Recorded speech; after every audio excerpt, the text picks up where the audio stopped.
Beletrina v živo. Marjan, hvala, da smo lahko prišli tukaj v tvoje okolje, za tvojo mizo kamnito. Ti si stopljen s tem okoljem. Tukaj so nastajala že prejšnja tvoja dela. Pravzaprav je Zrno od Formentona nadaljevanje romana Šavrinke, ne? In zanima me, kdaj se je oblikovala ta ideja, da bo prišlo do tega nadaljevanja? Torej, Gračišče Marija Franca, ko je izšla knjiga, roman Šavrinke, je začela Marija takrat, kot je prej neprestano pripovedovala o Šavrinkah, o teh ženskah, jajčaricah. Je potem začela neprestano govoriti o pržonu, o zaporu. Je kar bruhalo iz nje. Dan za dnevom, kadarkoli sem prišel na obisk, vedno isto, ne, govori. In ne reče nič, da naj to napišem. Potem minejo meseci, mineta 2 leti, in pa jaz si rečem, kaj, da bi o tem pisal, ne. Pravzaprav idejo je ona dala, ker je nekega dne rekla, potem, ko mi je že veliko povedala, je rekla, ker se nisem prebudil, nisem razumel, je rekla, Marjan, kaj pa ona štorija od pržona? Kdaj bomo pa to napisali? Prav rekla. Jaz sem kar obstal, kaj, da bi to napisali. Nikakor mi ni šlo v to, da bi o tem pisal. Te je ona pravzaprav spodbudila, ne? Nisem želel pisati o tem. Čutil sem njen odpor in strah tudi. Sej, kako si čutil ta ustvarjalni proces, ne? Ker v času Šavrink, vem, si mi pripovedoval, kako si bil v enem posebnem zanosu, da si kar tekal okrog hiše, ne? Ja, v ekstazi. Prav v ekstazi. Kako je bilo pa tu, ne? Tu si sicer šel tudi celo z Marijo Franca, torej tem tvojim virom, tem tvojim glavnim likom. Si šel z njo po teh njenih zaporov, se pravi, sta šla skupaj pogledati te kraje. Ko sem se odločila, sem rekel, dobro, pa dajmo še to napisati, ne. Potem mi je rekel, ja, pa moramo iti v Pulo, da vam pokažem. In so šla najprej v Pazin, v tisto sobo grozno, ker je ona doživela noč s podganami v Štramacu, ne. Ko so lovili njenega brata, ki je zbežal z vlaka. In potem so šla v Pulo in v Puli mi je vse razkazala. Zapor, pa vse tiste poti, vse, čisto vse. In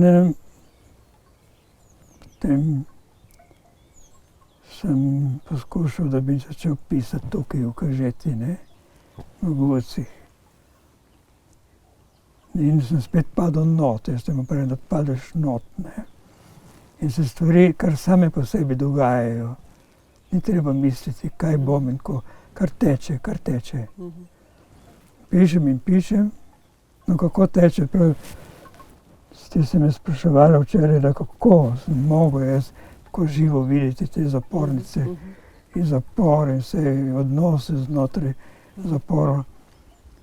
In se pa spomnil, sem gledal dokumentarni film o Michelangelo. Se ga vprašam, kako morate narediti tak kip, ne? In saj on pripeljali smo ogromno groto, ogromno skalo, ne. Je rekel, vse kar samo nastaja. Tako je tudi samo nastajalo pri meni Šavrinke in Zrno od Formentona. Kar teče. Samo to je res... Ne vem, kako gre to, ne vem odkot. To je res neverjetno, ne? Ker recimo te šavrinske zgodbe, se pravi zgodbe potovk, ne? Se pravi teh, ki so trgovale žensk med Istro in Trstom, to so pravzaprav dokaj pozitivne, vesele zgodbe, čeprav tudi polne trpljenja, ne? In težkega življenja. Ampak tukaj pa gre za zapornice, ki so bodisi po krivici zaprte, se pravi nosijo v sebi eno velikansko bolečino, bodisi so res, ne, kriminalke, ki seveda tudi določene z nekim posebnim trpljenjem. Ampak kako si to, a si to imel kakšne podatke o teh ženskah? Kako si jih tako globoko začutil, da jih lahko to pestro, to res celo paleto značajev začutimo? Cele noči in učil na šoli. Neprestano bil v nekem neverjetnem, ekstatičnem, blaženem, srečnem stanju. To pri Šovrinkah, se pravi, ko je šlo za njihovo predvojno življenje. Pri Šovrinkah. Ja. Ko sem začel pa roman pisati, sem bil tesnoben. Tesnoben in nekako tistega ekstatičnega stanja ni bilo na začetku. Potem se je nenadoma nekaj premaknilo v meni. In sem rekel, če sem Šovrinke napisal, bom tudi to zmogel. Ker je bilo informacij dosti manj kot pri Šovrinkah. Povejva, to dogajalo, da da je te kar teklo. Kar teklo. In potem, ko so ljudje brali to, je rekla Marija, to vam nisem povedala. Pa imate notri, pa to vam nisem povedala, pa imate notri. Kdo vam je to povedal? Rekel, nobeden. To je ta nekako pronicnež za duhom v en drug čas, v tisto stanje in stvari grdo tečejo. Ker pravzaprav tega povojnega obdobja, teh dveh oziroma še več meja, tu v Istri, in tega tudi kontrabanda, se pravi tihotapljenja, tako blaga kot ljudi, tega pred tabo ni čisto nihče še popisal. In najbrž je bila to zelo težka naloga. Tudi je šlo. Ja, tudi zaradi... Je šlo in se je javilo isto kot pri Šovrinkah. Čim sem hotel kaj po svoje napisati, iz svoje glave, se je ustavilo. Pri Šovrinkah vedno izredno močno. Čim sem skrenil, da iz svojega ega pišem, je bila blokada. In tisto noč, tisto večer nisem več nič napisal. Isto je bilo pri Zornu od Formentona. Dokaj je prihajalo skozi mene in teklo na list, je bilo v redu. Če sem pa kaj po svoje naredil, se je tudi ustavilo. To je to. Se pravi, nisi imel prav nobenega ženskega lika kot model, razen Marija Franca kot vir informacij? Sem imel, smo se pogovarjali tudi z drugimi zapornicami. Ampak v glavnem je bila Marija tista, ki je bila vir pripovedi, zgodb in živosti in resničnosti tega dogajanja. Jaz sem potem trikrat me opozorila, je rekla, Marjan, ona najhujše stvari ne dati not. Najhujše stvari so bile res hude. In si upošteval to. Ko je bila v sežanskem preiskovalnem zaporu, pa v Pazinu tudi. Zanimivo pa, da v samem zaporu v Puli je prišla ena milina.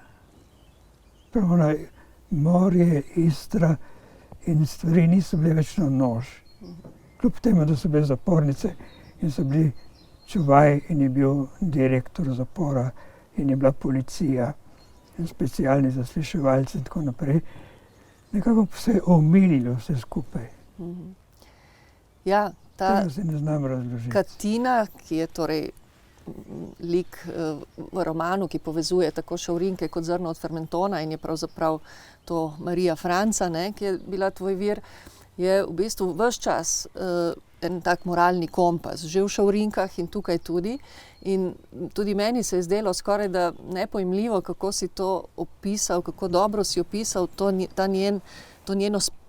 ta njen prehod od obsojanja teh žensk zapornic, do prav gnusa, ki ga je čutila ob prihodu tja, do sprejemanja, do potem nekega popolnega razumevanja. Ona jim potem v zaporu tudi pomaga na vse načine, kolikor pač lahko, čeprav tudi vedno pove svoje neko stališče, etično. Moramo razumeti, ni besed, s katerimi bi opisal grozo, ko je prestopila prag zapora in se znašla v celici.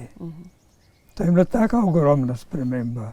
Ona je živela v naravi, hodila z onimi osličkami, sagami, zajci sem in tja. In nenadoma se znajde v temi, v mrazu, med stenami in z groznimi ženskami. Gnusnimi ženskami, kot je rekla. Ne, potem. In potem, kako je počasi začela gledati s srcem, jaz temu pravim, več ne z razumom, ne z obsojanjem, ne z to naredila, ampak je začela, kaj se vem, najbolj kot tistega fanta dobila v varovanje, ki je bil gej, ne? Ko je razlaga, zakaj je on v zaporu. Kako ni mogla kapirati, kako, zakaj. Dolgo je trajalo, da je ona razumela, zakaj gre, kdo je gej. Pojma ni imela o tem. Ko je to dojela, je postala njegova mama, njegova mati, njegova zaščitnica. Ga varovala, ga ni več obsojala. Ko pomalne tudi nehala obsojati vse druge zapornice. Ki so imeli res hude grehe, ali pa tudi ne. Ja, in zdaj, ko praviš, ne, o tem odnosu med njo in tem fantom, ki mu je postala mama, kakšen je bil pa njen odnos do lastnih otrok, ne? Tudi... Veš, kaj je bilo najhuje? Najhuje je bilo to, da ves čas, vse mesece zapora, ki niso povedali nič o njenih otrocih. 4 otroci so bili doma. Ona ni vedela o njih nič. In oni niso, potem, ko je bila doma, in ko je prišla iz zapora, je prišla, zakaj me niste prišli obiskati? Mati, smo rekli, vse zapore smo obiskali, vsem smo povedali, da iščemo mater, Marijo, Franca. Vsi so rekli, da je ni v zaporu, da nimajo pojma, marš, skinite. In smo bili tudi v Puli, 3-krat. In v vseh drugih zaporih, ki so jih obiskali, vsi 4 otroci. 2 sina, 2 hčerki. Vsi so rekli, je ni, nimamo pojma, kje je. In potem, ko jim je mama, ko je prišla iz zapora domov, je rekla, zakaj me niste nikoli obiskali? Mati, so rekli, vse zapore smo obiskali, vsi so rekli, da vas ni. Jaz sem to razumela, da oni na koncu, da pridejo do nje. Ne, ona potem se vrača. Otroci so nekako bili obveščeni, da prihaja mati domov iz zapora. Ja. Samo... Iz Rakitovca je šla peš dol, ne? In ko ona pride, jo čakajo z večerjo. In ko odpre vrata, je 3-krat vprašal, Marija, ste res to rekli? Ja, je rekla, sem rekla. Otroci moji, naj se zgodi karkoli, maj obupati. To je rekla. Potem so se usedli v tišini, pojedli, brez besed. Ampak to pa je rekla. Zelo pomembno, bistveno navodilo. Otroci moji, naj se zgodi karkoli, nikoli obupati. No, mislim, da se... Kolikor se jaz spomnim tega, ko imam krize. Ravno to sem hotela reči. Mislim, da se tudi ti tega držiš, ne? Absolutno. Ker tukaj, tudi zdaj, ko gledamo te tvoje kamnite stopnice, to tvoje... Tukaj je zelo kruto življenje, je mrzlo, je hladno. Tako. Je treba kuriti, najprej drva narediti, sekati drvo nosim gor, pepel dol, 4 mesece, najmanj.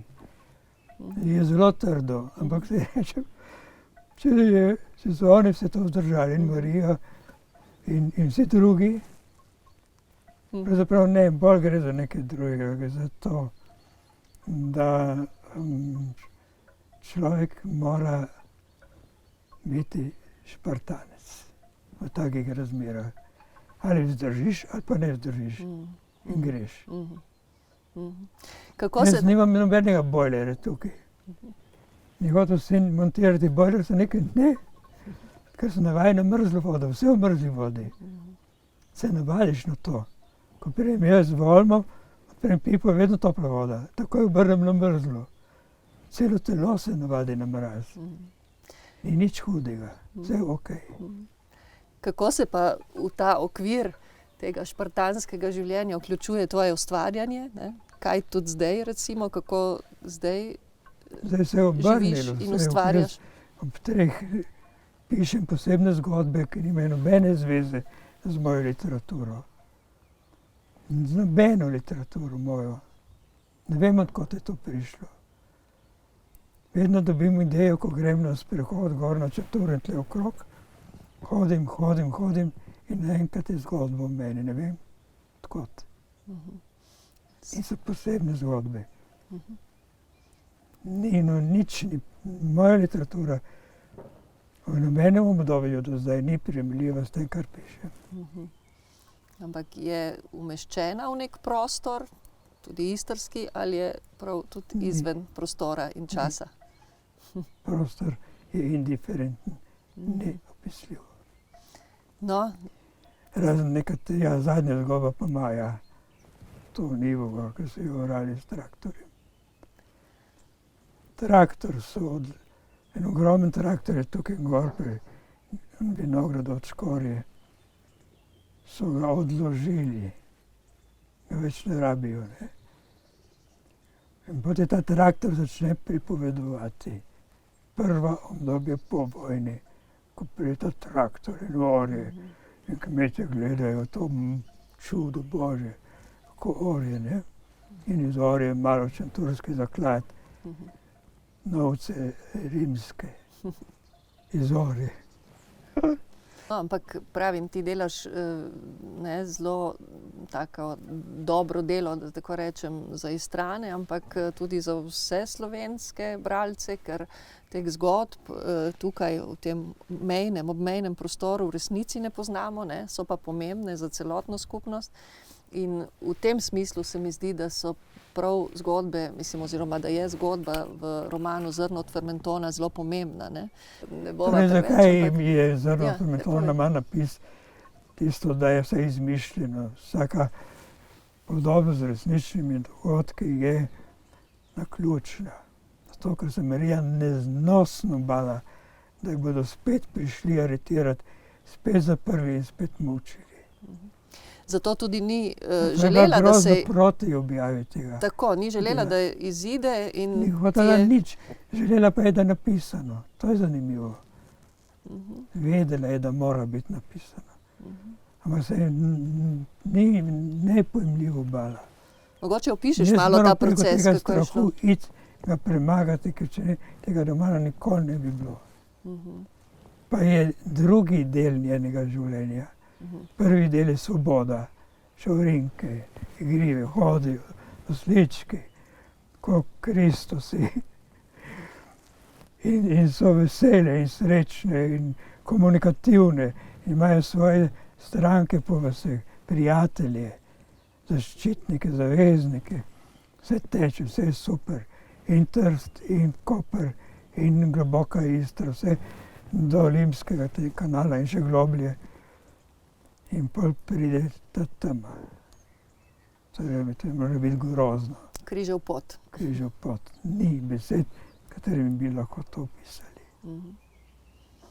Ampak potem si ti pomagal pravzaprav, da se je tega strahu rešila, ne? Ko si vztrajal pri tem, da knjiga izide. Ja, glej, ko je knjiga izšla, je trpela neznosno v strahu, da bodo zaščitniki, to so bili policaji, spet prišli in aretirali in zasliševali in mučili.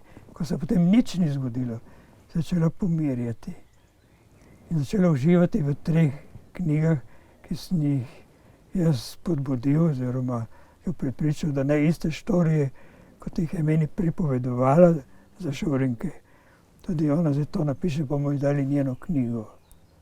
Potem počasi se je pomirila in so bile predstavitve šovrinskih zgodb Marije Franca. Prvi del, drugi del, tretji del. Takrat se je osvobodila strahu, takrat je bila srečna. Kaj pa Ko je Lela Dobrin je naredila predstavitev njene knjige v Lopari, je že nastopala, je bila že pršona v dolini, v šoli sem bil tam. Je bila blažena in srečna. Zdaj imam nekaj napisano, ko je prva njena knjiga, šovrinske zgodbe. Japelj, urednik, je prinesel in natisnil. In ona je tisto knjigo najprej držala v roke tako, potem mi je dala tako, kot da nosi otroka in je hodila po kuhinji sem in tja in sem in tja in izpolnila isto. kaj to je zdaj moje. Šavrinske zgodbe, njene zgodbe, ki jih ona pol napisala, ne. Kaj to je zdaj moje, to je zdaj moje. Ja, je rekel, ja, Marija, to je vaša knjiga. In pa smo delili še drugi del in tretji del. Zdaj rekel, prav je, da so zdaj to 3 knjige, ki pričujejo, da se jaz v Šavrinkah kot romanopisec nisem nič izmislil. Ja, ta vajin odnos je bil itak nekaj posebnega. Tako kot praviš, kot si mi pripovedoval, da je v bistvu ona izbrala, ne, oziroma dovolila, da prideš kot učitelj k njej živeti. Dragi moj, pričam, svojim življenjem pričam, vse, kar bom povedal zdaj, je res. Mene je leta in leta in leta vleklo v Gračišče. Hrepenensko, ta beseda, hrepenensko vleklo v Gračišče. In me je Slavko, ta učitelj, ki je učil gor, je rekel, Marjan, zakaj te vleče v Gračišče? Je rekel, ne znam. Je rekel, jaz moram peti v Gračišče. Povej mi, ko bodo rabili slavista, da se prijavim. Ko so rabili slavista, se jaz nisem prijavil. Sem šel v dijaški dom. In potem čakal naslednji razpis in takoj šel gor.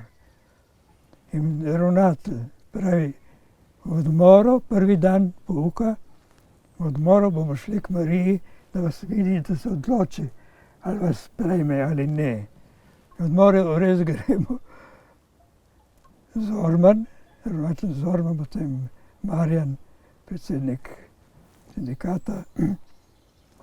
In gremo zaskrbljeni, kaj bo Marija rekla. Marija brez one pometala z eno tako iz leskovih vej metlo. In pravi ravnatelj Mirko, pravi, Marija, smo vam pripeljali tega maestra. On se ustavi in mi pogleda, gor, dol, gor, dol. In reče, odločno in jasno, ja, vzamem ga. Ljubi Bog, ni rekel, dam mu sobo, vzamem ga. In tako je bilo. In potem si bil pri njej ves čas pisanja. Jaz rekel, ravnatelj je pogoj, da pridem učiti, je to, da mi date sobo, ker bom pisal. Nisem imel pojma, kaj bom pisal. Vedel pa sem, da bom pisal. To je bilo to.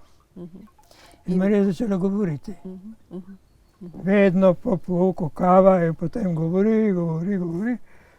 Potem je končno spusti in zvečer, ko pride, spet pripoveduje te štorije od Šavrink, Jajčaric. Pripovednica je bila enkratna. Rojena pripovednica.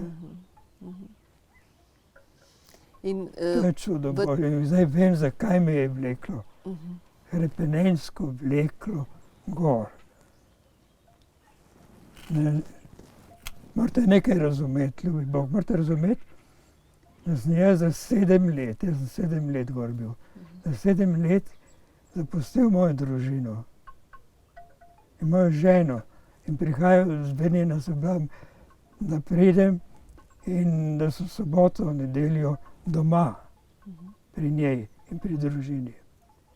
So to tudi tukaj domačini že sprejeli te zgodbe za svoje, vsaj te šavrinske zgodbe. Ne vem pa, če še že dovolj poznajo in če so jih že sprejeli tudi te povojne zgodbe. Kaj se tebi zdi? Stran in jaz. Vesna, ti si stranka. Jaz bom povedal. Kadarkoli se jaz z stranom pogovarjam s katerimkoli ali stranko, skoraj vsak mi reče to. Ja, vem, dobro si napisal te istrske zgodbe, Šavrinke, Kažoni, Oštrigesa in tako naprej. Ampak nisi stran. Zakaj mi to vsi rečejo? Vem, da nisem stran. Nikoli se nisem imel za strana. Nikoli. Nikoli, nikjer nisem rekel, da sem jaz istrski pisatelj, ker nisem. Jaz sem pisatelj, nisem pa istrski, ker nisem stran. To je logično.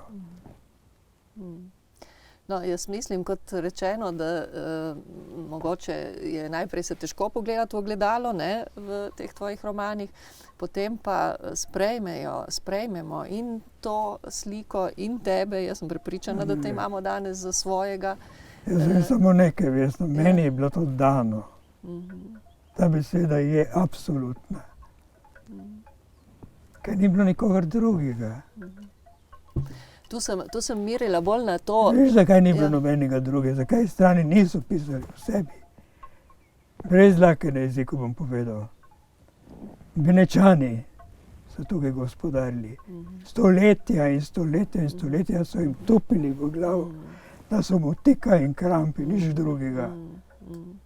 In oni absolutno niso niti pomislili, da bi lahko sami pisali. Šele potem, ko smo zbrali istrske štorije v Gračišču, ljudske zgodbe in ljudske pesmi, se je začelo odpirati. Odpirati, zdaj tudi pišejo. In nam manjka z vsemi temi ogromnimi makinami spoštljiv odnos do mravljice, do hroščka. Celo zimo so prihajali smrdljivci, to so eni hrošči, jaz spoštujem hrošče. In mi lazili, jaz sem pisal, vedno se je prišel po žici, ki pripelje elektriko v računalnik. Potem je šel po robu gor na monitor in z monitorja dol me gledal. In zdaj pa se v primeru. Edino, ko so tečnarili z njih nos ven, ubil pa ne. To je spoštljiv odnos. To je čudež življenja, vsaka malenkost. In do tega moramo biti spoštljivi, ker je ono čisto v vsem.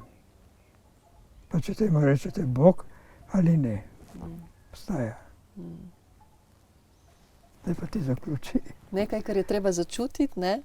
In se prepustiti, tako kot ti počneš. In zato lahko tudi toliko ustvarjaš in tako prepričljivo ustvarjaš. Ne? Ravno zato, ker začutiš to ono. Ne? Ker meni je bilo, recimo jaz tukaj živim že 40 let, nekaj žeti. In so prihajali ljudje in se hoteli kupiti. Enemu sem že skoraj prodal. Ko sem pa videl, kako ste za ženo že načrtovala, kako pa so to in to porušili, ti si hip sem rekel ne. To je 300 let staro. V tej kantini je živelo skoraj 20 ljudi, pa še 8 notri. Zamrli se tisti kamni, ki so gor, so bili izkopani tukaj. To je galerija narave, to je narava delala tukaj. Pa pogledali. Beletrina v živo.